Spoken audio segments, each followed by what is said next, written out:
길을 비켜줍니다. 골! 골.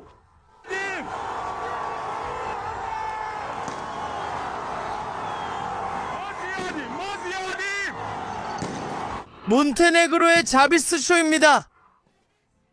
이란이 미국의 핵 합의를 공식 거부했고 이에 대한 반응이 이미 나타나고 있습니다. 지난 12시간 동안 미국 군사함대가 중동으로 대거 이동하기 시작했습니다. 우리는 전자정이, 방사능 탐지 항공기, 침묵 속 작전 중인 항공모함 전단에 대해 이야기하고 있습니다.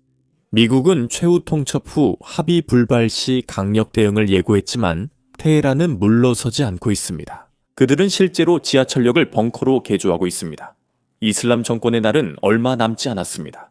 그리고 그건 우리만 하는 말이 아닙니다. 독일 총리 프레데리크 메르츠의 공개 발언을 들어보시죠. 그리고 제 신념은 변함없습니다. 자국민에게 폭력과 공포로만 권력을 유지할 수 있는 정권은 그날이 얼마 남지 않았습니다. 몇 주가 걸릴 수도 있지만 이 정권은 나라를 통치할 아무런 정당성도 없습니다. 최근 정권 반대 시위에서 수만 명이 사망했다면 밀러 정권이 극도의 공포로만 권력을 유지한다는 점이 분명해집니다. 지난 18시간 주요 보고서를 살펴보겠습니다. EA-18G 그라울러 6대와 4대 급유기가 스페인 기지로 이동 중입니다. 이 전투기들은 적 레이더 및 방공망 교란을 위해 설계된 전자정입니다. 유럽으로 가는 방사능 탐지기도 있습니다. 이름만 들어도 임무가 짐작됩니다. 그리고 장비를 이동시키는 C-17 수송기가 있으며 심지어 F-35 전투기까지도 배치할 수 있습니다. 이것은 이미 중동에 배치된 것들에 추가되는 것입니다. 도널드 트럼프 대통령은 이를 아르마다라고 불렀습니다. 포함된 내용을 살펴보겠습니다. 미국 에이브러햄 링컨 항공모함 전단이 구축함과 전투기들, 수십 대의 추가 전투기를 이끌고 있습니다. 지역기지에는 해군 함정, 군 수송사령부, 해안경비대 경비함, 그리고 거의 확실하게 잠수함들도 있습니다. 그들은 위치를 공개하지 않아 우리가 모르는 것입니다. 실제로 항공모함 전단은 트랜스폰더를 꺼 위치를 공개하지 않고 있습니다. 하지만 이란이 못 찾는다는 의미는 아닙니다. 최근 드론으로 항공모함 전단 촬영 영상을 공개했습니다. 그건 엄청 큰 함선이라 정부가 쉽게 추적할 수 있습니다. 그런데 조용히 움직이는 걸 보면 평범한 상황이 아닙니다. 항공모함은 고위험 지역에 진입할 때만 트랜스폰더를 끕니다. 그리고 아마 지금이 그런 상황일 겁니다. 그렇다면 왜 이렇게 많은 군사 장비가 이동하고 있는 걸까요? 협상이 막 결렬됐기 때문입니다. 국무장관 마르코 루비오가 상황을 설명 중입니다. 이 지역에서의 우리의 주둔 문제에 대해 말씀드리겠습니다. 모두에게 제가 제시하고 싶은 기본 입장은 이렇습니다. 우리는 해당 지역 8, 9개 시설에 3, 4만 명 미군을 주둔시키고 있습니다. 모든 부대가 실제로 사정권 안에 있습니다. 실제로 모든 부대는 수천 대에 달하는 이란의 일방향 무인기와 이란의 단거리 탄도미사일, 즉 단거리 탄도미사일의 사정권 안에 있습니다. 이 무기들은 우리 병력의 주둔을 위협하고 있습니다. 우리는 이란 정권이 언젠가 어떤 이유로 공격을 감행할 가능성에 대비해 최소한의 기준으로도 이 지역에 충분한 병력과 힘을 보유해야 합니다. 대통령은 이 지역 주둔 병력에 대해 항상 선제방어 옵션을 갖고 있습니다. 본질적으로 만약 우리가 실제로 그들이 이 지역에 있는 우리 병력을 공격하려 한다는 징후를 포착한다면 우리는 이 지역에 있는 우리 인원을 방어하기 위해 조치를 취할 것입니다. 우리는 또한 이스라엘 방위 계획 등 여러 안보 협정을 맺고 있어서 이에 대응하기 위해 이 지역에 병력을 주둔시켜야 합니다. 그래서 저는 이 지역에 병력을 배치하는 것이 현명하다고 생각합니다. 그리고 반드시 일어날 일은 아니지만 필요하다면 수천 명의 미군과 이 지역 시설, 동맹국 공격을 사전에 예방해야 한다고 생각합니다. 저는 그런 상황까지 가지 않기를 바라지만 그게 제 생각입니다. 지금 여러분이 보고 있는 것은 이 지역에 자산을 배치해서 우리 인원에 대한 이란의 위협이 될 수 있는 상황에 대비하는 능력입니다. 그들은 확실히 그렇게 할 능력이 있습니다. 왜냐하면 그들은 수만 명의 병력을 집결시켰기 때문입니다. 그들이 만든 탄도미사일이 수천 기나 됩니다. 경제가 무너지고 있음에도 불구하고 그들은 계속해서 거기에 돈을 쓰고 있습니다. 감사합니다. 미국은 3가지 주요 요구사항이 있었습니다. 첫째, 핵 농축의 영구적인 중단. 둘째, 이란의 탄도미사일 사거리와 수량 제한. 그리고 셋째, 이란의 종료입니다. 하마스, 헤즈볼라, 후티 등 대리단체 지원 중단이 요구됐으나 이란은 거부했습니다. 이란의 한 고위 관리는 이란이 민간 목적의 농축에 대해 타협하지 않을 것이며 방어에 필요하다고 여기는 미사일 무기를 포기하지 않을 것이라고 말했습니다. 이란 외무장관은 군사 위협에서는 협상하지 않겠다고 공개적으로 밝혔습니다. 우리는 협상 요청을 한 적이 없습니다. 물론 여러 중재자들이 접촉하고 있고 여러 나라들이 선의로 노력하고 있으며 저희도 그들과 연락을 취하고 있습니다. 하지만 아직 아무런 결정도 내려지지 않았습니다. 도널드 트럼프 대통령의 반응은 미묘하지 않았습니다.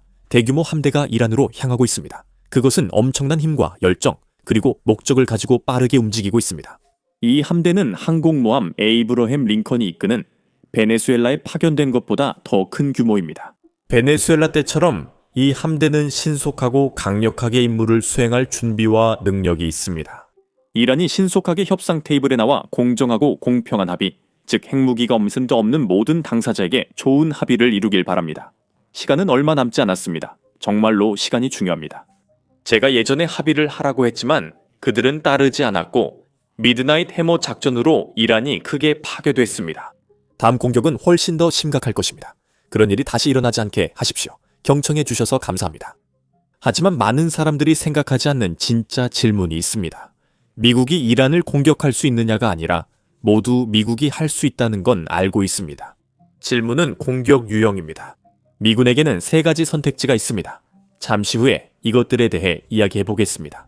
최근에 저희 영상 중 하나가 그 때문에 제안을 받았습니다. 영상의 도달 범위가 알고리즘에서 크게 줄어듭니다. 그래서 여러분께서 잠깐 시간을 내서 아래 구독 버튼을 눌러주시면 이 막강한 유튜브 알고리즘에서 저희에게 정말 큰 도움이 됩니다. 이제 타격 옵션을 살펴보겠습니다.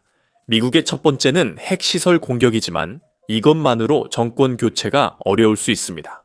시설 파괴는 정권에 큰 영향이 없습니다. 이미 한 번 있었죠. 두 번째는 지도부를 타격하는 것입니다. 하지만 이란 정권은 크고 아야톨라 하메네이만이 아니라 그를 제거해도 끝나지 않습니다. 또한 이란에는 민주주의가 있습니다. 혁명 수비대 IRGC만 해도 20만 명이 있고 바시즈라는 중군사 조직에는 또 40만에서 50만 명이 있습니다. 그렇게 거대한 체제를 지도자 한 명이나 몇 명을 제거한다고 해서 무너뜨릴 수는 없습니다. 그래서 세 번째 선택지인 혁명 수비대 IRGC, 시설과 무기 저장고 타격 방안이 제시됩니다. 하지만 문제점이 있습니다. 이 모든 선택지에는 엄청난 위험과 이란의 대규모 보복이 따릅니다. 이란은 보복 방식을 분명히 하고 있습니다. 호메이니의 고문 알리 삼카니는 제한된 타격은 환상이라고 말했습니다. 미국이 어떤 출처나 수준에서 군사 행동을 하면 이는 전쟁 시작으로 간주됩니다. 그 대응은 즉각적이고 전면적이며 전례 없는 것이 될 것이며 텔아비브의 중심부와 침략자를 지지하는 모든 이들을 겨냥할 것입니다. 그게 단순한 수사일 수도 있고 강하게 말하려는 의도일 수도 있습니다. 하지만 미국은 미드나이트 해머 작전 때와는 다른 복잡한 문제를 겪고 있습니다. 걸프 일부 동맹국이 이번 공격에 공개 반발 중입니다. 사우디아라비아와 아랍에미리트 모두 미국이 이란에 대한 군사 작전을 위해 자국 영공을 사용하는 것을 허용하지 않겠다고 밝혔습니다. 이것이 중요한 이유는 미드나잇 해머 작전 전에는 이런 성명이 없었기 때문입니다. 아랍 국가들은 협력을 공개적으로 거부하지 않았습니다. 만약 미국이 이러한 요구를 존중한다면 공격을 안전하게 실행하는 것이 더 어려워집니다. 비행 경로가 길어지고 노출이 많아지며 복잡성도 증가합니다. 물론 이것이 미국이 이들 국가의 영공을 이용하지 않고서는 공격을 수행할 수 없다는 뜻은 아닙니다. 지난번 비폭격기들 은미주리에서 테헤란까지 직항했지만 이는 작전 난이도와 지역 정세가 더 복잡해진다는 뜻입니다. 이것만으로도 충분히 나쁜데 터키 외무장관은 공개적으로 미국이 이란을 공격해서는 안 된다고 말하고 있습니다. 터키가 나토 회원국임을 기억해야 합니다. 이 발언은 저에겐 정말 충격적이었습니다. 한번 들어보세요. 이란을 공격하는 것은 잘못된 일입니다. 전쟁을 다시 시작하는 것도 잘못된 일입니다. 이란은 핵 문제 협상에 준비되어 있습니다. 시작하면 제 조언은 미국처럼 행동하라는 것입니다. 프랑스도 아시죠? 이란과 함께 하나씩 문제를 해결하세요. 핵 문제부터 시작해서 해결하세요. 그리고 나머지 문제들은 패키지로 묶지 마세요. 제 말은 만약 그것들을 모두 패키지로 묶으면 안 된다는 겁니다. 우리 이란 친구들이 이것을 받아들이고 정말로 처리하고 이 과정을 겪는 것은 매우 어려울 것입니다. 그리고 때로는 그들에게 굴욕적으로 보일 수도 있고 자신들뿐만 아니라 지도부에게도 설명하기가 매우 어려울 것입니다. 그래서 우리가 상황을 좀 더 나아지게 하고 더 받아들일 수 있게 만든다면 도움이 될 것이라고 생각합니다. 이제 이란도 우리에게 자신들의 행동을 보여주려 합니다. 이란 외무부 대변인이 이 사진을 올렸는데 아주 옛날 방식의 사진처럼 보입니다. 사진을 보면 이란을 내려다보는 호르무즈 해협이 보입니다. 메시지는 분명합니다. 전쟁이 나면 그들은 해협을 봉쇄하려 할 것이며 이는 큰 영향을 미칩니다. 전 세계 석유의 20%가 매일 그 관문을 통과합니다. 만약 그곳이 잠시라도 닫히면 전 세계적으로 유가가 급등합니다. 서방 경제는 즉시 그 영향을 받습니다. 그리고 역사가 증명하듯 높은 가격은 민주주의 국가에 혼란을 일으킵니다.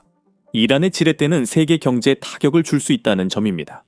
미국 군사력과는 맞설 수 없지만 세계의 이 점을 믿게 하려 합니다. 이란 내 갈등 속에서 이례적인 일이 일어나고 있습니다. 정권이 전례 없이 국민들을 전쟁에 대비시키고 있습니다.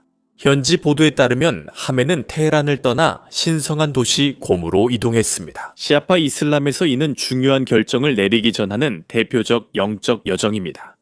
저는 시아파 이슬람 전문가가 아니기 때문에 온라인에서 사람들이 말하는 내용을 바탕으로 말씀드리는 겁니다.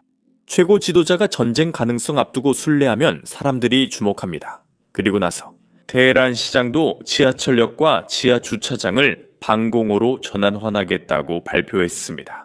주요 도시 주민들에게 대피 경로 준비와 상시 대비 지시가 내려졌지만 실제로 발생한 일은 아닙니다. 이스라엘과의 12일 전쟁 전엔 정부가 민간인에게 공개적으로 대비를 시키지 않았는데 이는 전쟁을 예상하지 못했기 때문일 수 있습니다. 이번 일은 전혀 예상치 못했습니다. 그들이 대규모 공격을 예상할 수도 있습니다. 아니면 외부의 위협을 만들어내고 있거나 최소한 그 위협을 과장해서 수만 명의 자국민을 학살한 뒤 지지를 모으려는 것일 수도 있습니다. 아마 두 가지가 섞여 있을 수도 있습니다. 진압은 매우 잔혹했습니다. 하지만 그들이 전쟁 준비를 안 한다는 건 아니죠. 진압에 대해 말하자면 20일간 완전히 차단됐던 이란의 인터넷이 서서히 다시 연결되고 있습니다. 완전한 접근은 아닙니다. 강력한 필터링이 계속 적용되어 대부분은 허용된 사이트만 이용합니다. 하지만 제안을 우회하는 방법을 아는 사람들에게는 더 많은 영상이 마침내 외부로 나오고 있습니다. 이 영상들은 학살 당시 사람들이 촬영했지만 지금까지 공유할 수 없었던 것들입니다. 그 영상 중 하나는 46세 이란인 마지드 페르니아가 올린 것입니다. 1월 8일 시위 전 그는 무슨 일이 생기면 공개해달라며 메시지를 녹음했습니다. 이것이 그 메시지입니다. 이 영상을 녹화하고 있습니다. 저는 갑니다. 저는 시위에 나갑니다. 저는 저 자신이 아니라 아이들과 미래 세대를 위해서입니다. 우리가 충분히 하지 못했을 수도 있다는 것을 그들이 알게 하기 위해서죠. 우리는 더 빨리 나아갔어야 했을지 모릅니다. 하지만 자유를 위해서는 희생이 필요합니다. 늦더라도 안 하는 것보다는 낫죠. 아버지는 어머니 정말 사랑합니다. 제 동생에게 무슨 일이 일어날지 모르겠어요. 제 여동생에게도요. 정말 많이 사랑해. 정말 많이. 샤만세. 그리고 그날 그는 이슬람 공화국에 살해당했어. 우리는 테헤란에 남아있는 한 의사로부터 병원 상황에 대해 용기 있게 공개 발언한 이야기를 듣고 있습니다. 그 이틀 밤 1월 8일과 1월 9일 동안에 그가 정권이 어떻게 운영되었는지 폭로하기 위해 자신의 목숨을 걸고 있다는 점을 강조하는 것이 중요합니다. 그리고 그는 아직도 이란 안에 있습니다. 한번 들어보시죠. 간호사와 의사에게 응급실 비우라는 압력이 있었습니다. 즉, 의학적 사유와 상관없이 모든 환자에게 퇴원을 지시했습니다. 그들은 부상을 입은 보안군을 위해 응급실을 비우길 원했습니다. 우리는 보안군이 병원에 침입한 사실을 알고 있습니다. 여기 이란 서부에서 의료진은 그들이 지역 병원에 들어오는 것을 막으려고 했습니다. 당국이 부상 시위자를 찾으려고 병동을 수색하자 환자들이 두려워하고 있습니다. 그리고 라흐마니 로드 박사와 다른 의사들은 동료들이 전해준 더 많은 세부 정보를 공유했습니다. 일부 환자는 인공호흡기 등 의료 장비에서 분리됐습니다. 그들은 이렇게 말했습니다. 저 사람들은 죽게 놔둬라. 그들은 아무런 권리가 없다. 그들은 이슬람 체제에 반대하는 사람들이고 죽을 만하다.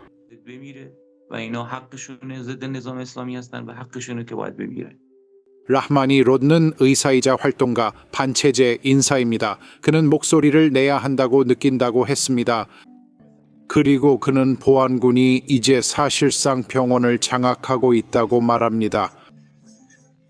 만약 시위 중에 다친 사람이 병원에 간 사실을 그들이 알게 된다면, 혹은 예전에 병원에 갔다가 그들을 피해 도망쳤더라도 그 사람을 체포할 것입니다. 보안 카메라로 추적 후 해당 장소를 급습해 체포합니다. 이것이 우리의 현 상황입니다. 하지만 당국은 시위자들만 쫓는 게 아닙니다.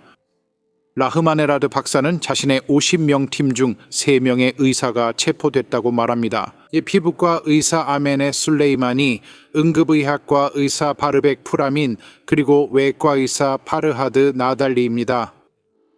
3명의 의료진이 부상 시위자를 도와 구금됐다고 믿습니다. 또 다른 의사 알리 레자 골시니는 구타를 당하고 구금되었다고 인권단체들은 말합니다. 골시니는 자신의 인스타그램 페이지에서 시위자들에게 치료를 제공한 후 처형 위기에 처해 있다고 전해집니다. 현재 상황은 이렇습니다. 앞으로 소식은 계속 전하니 구독 버튼을 눌러주세요. 저는 샘이고 다음 영상에서 뵙겠습니다. 이런 영상, 즉 드론 공격 장면을 많이 보여주는 영상을 만들 때의 문제 중 하나는 영상 속에서 인간이나 러시아 군인이 다치지 않더라도 문제가 있다는 점입니다. 유튜브는 보통 이런 영상에 대해 수익 창출을 제한하거나 제한 조치를 취합니다. 실제로 지난주에만 4개의 전쟁 관련 영상이 유튜브에 의해 수익 창출이 제한되었습니다. 드론 공격이나 최전방 촬영 영상은 광고주의 부적 합에 제한됩니다. 이것이 현대 전쟁의 현실이며 우크라이나인들이 생존을 위해 싸우는 전쟁입니다. 그래서 저희는 이 모든 것을 다루는 것이 중요하다고 생각했고, 그래서 저희만의 플랫폼인 비즈니스 베이식스를 시작했습니다. 처음부터 직접 만들었기 때문에 아무런 제한이 없습니다. 저희는 드론 공격 영상을 흐리게 처리할 필요도 없고, 최전선 영상을 흐리게 처리할 필요도 없으며, 러시아 공군 기지가 파괴되는 장면도 흐리게 처리할 필요가 없습니다. 게다가 저희 사이트에는 광고도 전혀 게재하지 않습니다. 광고주 불만이 있어도 저희는 자율 검열이 필요 없습니다. 광고 없이 여러분 후원으로 사이트를 운영합니다. 이런 보도에 관심 있으시면, 그리고 저희 영상을 검열 없이 보고 유튜브에는 올릴 수 없는 보너스 콘텐츠도 보고 싶으시다면 꼭 basicsinsider.com에 가입해주세요. 설명란에 링크를 클릭하시거나 화면에 보이는 QR코드를 스캔하실 수도 있습니다. 가입하시면 저희가 이미 업로드한 모든 콘텐츠와 앞으로 업로드할 모든 영상을 시청하실 수 있습니다. 여러분의 가입이 저희 취재와 채널에 큰 도움이 됩니다. 감사합니다. 저는 샘이고 다음 영상에서 뵙겠습니다.